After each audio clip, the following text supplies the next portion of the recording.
Hello viewers, I doctor SBK Lal welcome you all in my YouTube channel. मेरे YouTube channel में आपका बहुत बहुत स्वागत है। अगर आप इस चैनल पर नए हैं तो चैनल को लाइक, शेयर और सब्सक्राइब करें ताकि अलग अलग विषयों से संबंधित वीडियो जो मैं डालता हूं आप तक पहुंचे। आज हम आपके लिए लेकर के आए हैं कार्बन रेजिस्टेंस और colour code of the carbon resistance. The colour code of carbon resistance और कार्बन रेजिस्टेंस को जानने से पहले के वीडियो में हमने काफ़ी चर्चा किया है रेजिस्टेंस के बारे में। रेजिस्टेंस के बारे में जो जानकारी मिलती है, अगर मैथमेटिकली हम लोग देखते हैं तो ओम्स लॉ से उसको निकालते हैं।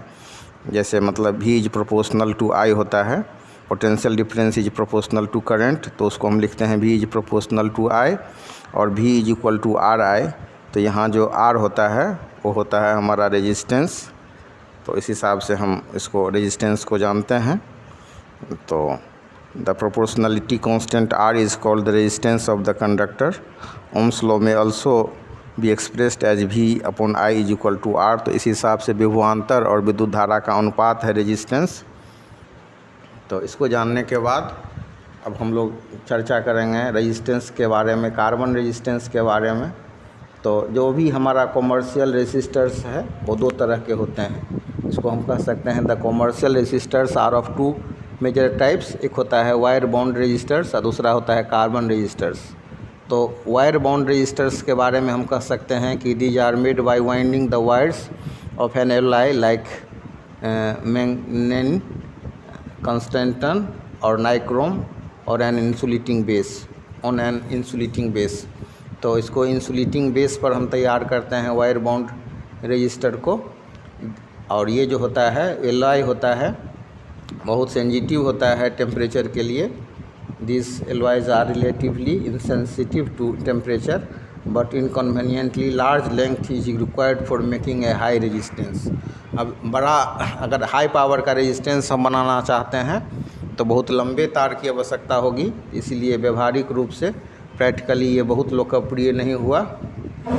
और हम देखते हैं कि सर्किट में हम कार्बन रेजिस्टर्स का यूज करते हैं। तो ये साइज़ में भी बहुत छोटा होता है और अनेकों जो हमारा इलेक्ट्रॉनिक इक्विपमेंट्स होता है, इलेक्ट्रॉनिक्स का जो अधिकतर उपकरण होता है उसमें हम कार्बन प्रतिरोध को लगाते हैं, इसका उपयोग होता है।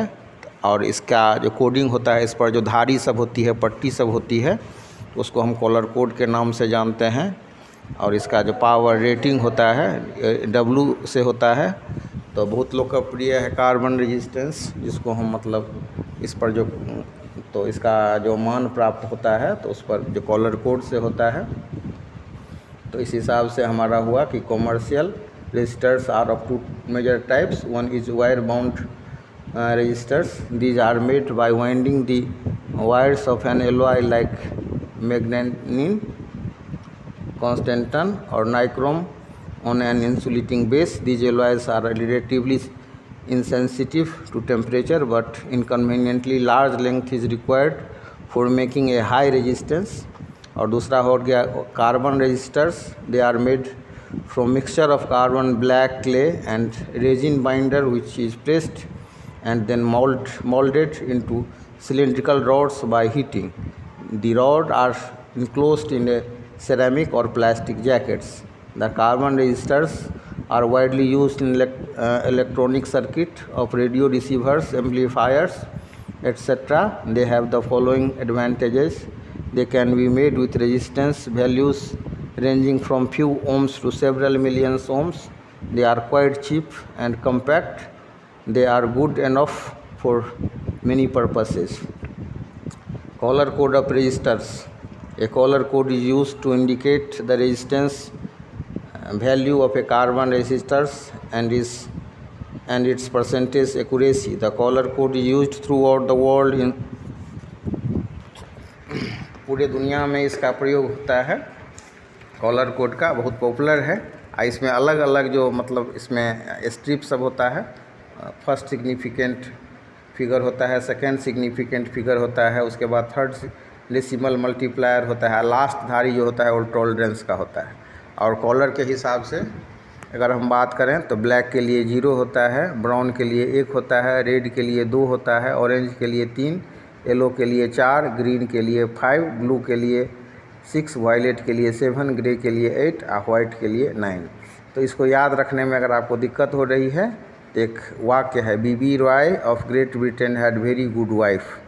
तो इसको इसी लैंग्वेज इसको लिख लीजिए, जैसा हम इसको सजा करके आपको यहाँ पर बताए हैं। B for black, B for brown, R for red, O for orange, Y for yellow, G for green, B for हो गया blue, V for violet, G for grey, W for white। इस हिसाब से इसका स्ट्रिप बनता है। और इसके बाद a set of coloured coaxial rings और bands is printed on the resistor which reveals the following facts. पहला हो गया, the first band indicates the first significant figure, second band indicates the second significant figure, the third band indicates the power of 10 with which the above two significant figures must be multiplied to get the resistance value of in ohms. The fourth band indicates the tolerance of possible variation in percentage of the indicated value. If the fourth band is absent, it implies a tolerance of plus minus 20%. अब यहाँ पर कोई आपको दिया हुआ है, एक resistance दे दिया, उसका पहला धारी जो है पीला है, दूसरा वॉयलेट है, तीसरा ब्राउन है और चौथा गोल्ड है। तो उसको कैसे निकालेंगे? तो आप देखिए, टेबल से देखिए, या मतलब इस सेंटेंस से कंफर्म कीजिए कि येलो के लिए 4 होता है, वॉयलेट के लिए 7 होता है, ब्राउन के लिए 1 होता है। तो पहला धारी हो गया 4, तो हम सेकेंड हो गया वॉयलेट तो 7, तो इसको लिखेंगे 47। और उसके बाद मल्टीप्लाइड, और उसके बाद ब्राउन के लिए 1 होता है, तो ये 10 पर पावर 1 ओम हो गया। और उसके बाद फोर्थ जो हो गया हमारा गोल्ड है, तो गोल्ड के लिए 5 होता है, तो प्लस माइनस 5% हो गया। और याद रखना है कि गोल्ड के लिए 5%, सिल्वर के लिए 10% और नो फोर्थ बैंड होगा तो 20%। तो इस हिसाब से कलर कोड को हम बहुत आराम से समझ सकते हैं और एग्जामिनेशन पॉइंट ऑफ व्यू से सॉलिड इसको समझ करके आप जवाब दे सकते हैं, तो पूरा अच्छा से मार्क्स आ सकता है। इसको बढ़िया से देख लीजिए कि सबसे पहले कलर कोड क्या होता है। तो कमर्शियल जो रेजिस्टेंस होता है वो 2 तरह का होता है मुख्य रूप से। एक हो गया हमारा वायर बाउंड रेजिस्टर्स और दूसरा हो गया कार्बन रेजिस्टर्स। तो वायर बाउंड वाला जो है तो उसको हम वाइंडिंग करके तार पर लपेट करके उसको बनाते हैं। एलॉय सबसे मैग्नेनिन, कॉन्स्टेंटन और नाइक्रोम जैसे को हम जो है सो इंसुलेटिंग बेस पर लपेट करके बनाते हैं, वाइंडिंग करके बनाते हैं। लेकिन मतलब ये बहुत सेंसिटिव भी होता है, संवेदनशील होता है टेम्परेचर के लिए। और लेकिन इसको जो इसका लंबाई जो होता है सो असुविधाजनक ढंग से अगर हमको हाई रेजिस्टेंस बनाना है तो इसकी लंबाई इतनी बढ़ जाती है जो प्रैक्टिकली इतना लोकप्रिय नहीं हुआ।